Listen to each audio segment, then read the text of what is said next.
Hello guys, നമുക്കിന്ന് വലിയ പൈസ ചെലവില്ലാതൊരു നെറ്റിപ്പട്ടം ഉണ്ടാക്കിയാലോ. നെറ്റിപ്പട്ടം ഫ്രം സ്ക്രാച്ച്, അതാണ് ഇന്നത്തെ ഐറ്റം. ഇതിനു വേണ്ടി ഞാനൊരു കാർട്ടൺ എടുത്ത് റെക്ടാംഗിൾ ഷേപ്പിലാക്കി വെള്ള പേപ്പർ ഒട്ടിച്ചു കൊടുത്തു. കാണുന്ന കുഞ്ഞു സാധനങ്ങളുണ്ടല്ലോ, ഞാൻ ഉണ്ടാക്കിയതാണ്. അതിന് 45 രൂപയുടെ ക്ലേ മാത്രം മതി. ഈ കാണുന്നതാണ് എന്റെ റെഫറൻസ് പിക്. അതിനനുസരിച്ച് ഓരോന്നിന്റെ പൊസിഷനും അങ്ങ് സെറ്റ് ചെയ്ത് കൊടുത്തു. പക്ഷേ ഈ ചന്ദ്രക്കല പോലത്തെ സാധനം ഉണ്ടല്ലോ, അത് ഉണ്ടാക്കാൻ ഭയങ്കര പാടായിരുന്നു. അതിനു വേണ്ടി ഒരു തിൻ കാർഡ്ബോർഡ് ഷീറ്റിൽ എന്തൊക്കെയോ വരച്ച് ശ്രമിച്ച് അവസാനം ഞാൻ എങ്ങനെയോ ഒപ്പിച്ചെടുത്തു. പിന്നീട് നമ്മുടെ വിളക്കത്തിരി അത് കട്ട് ചെയ്തിട്ട് കണ്ണും മൂക്കും പോലെ വരുന്ന പോർഷൻ ഞാൻ സെറ്റാക്കി. പിന്നീട് എണ്ണ തേക്കുന്ന പോലെ ഫെവിക്കോള് വാരി തേച്ച് അരി അങ്ങ് വെതറി. ഒട്ടും ഗ്യാപ്പ് വരാത്ത രീതിയിൽ ഈ അരി ഫില്ല് ചെയ്ത് കൊടുക്കണം കേട്ടോ, അല്ലെങ്കിൽ ഒരു യൂണിഫോമിറ്റി കാണില്ല. അപ്പൊ നമ്മൾ ഇത്രയും നേരം പണിപ്പെട്ടത് ഇതിനു വേണ്ടിയാ. എന്തൊക്കെയോ സാമ്യമുണ്ടല്ലേ. അതവിടെ നിൽക്കട്ടെ, നമുക്ക് വേറൊരു പണി ചെയ്യാം. നിങ്ങൾക്ക് തോന്നുന്നു എന്ത് വട്ടാണ് ഞാൻ ഇതിന്റെ ഇടയിൽ കാണിക്കുന്നത്. തോരണത്തിന് പകരം മയിൽപ്പീലി ഉണ്ടാക്കുകയാണ് കേട്ടോ. ഇതാണ് എന്റെ മയിൽപ്പീലി. എന്തിനാണ് പെർഫെക്ഷൻ, ഒരു ബിഗ് വ്യൂ പോരെ. ഇനി നമുക്ക് മെയിൻ ബോഡി സെറ്റ് ആക്കാം. നേരത്തെ ഉണ്ടാക്കി വെച്ച സാധനത്തെ ഫുള്ള്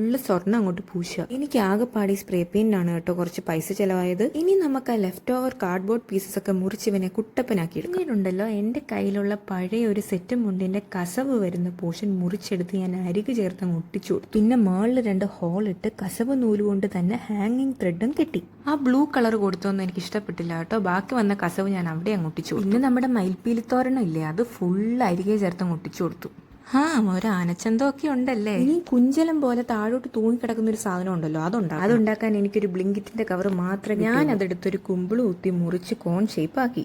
പിന്നെ എന്റെ സോക്കോൾഡ് മയിൽപ്പീലികളെ ഒട്ടിച്ചു കൊടുത്തു. പിന്നീട് ഒരു തുണിയെ ഹാങ് ചെയ്ത് ദേണ്ട ഏകദേശം ഈ കോലത്തിലാക്കി. അപ്പൊ നമുക്ക് ഫൈനൽ ലുക്ക് കണ്ടാലോ.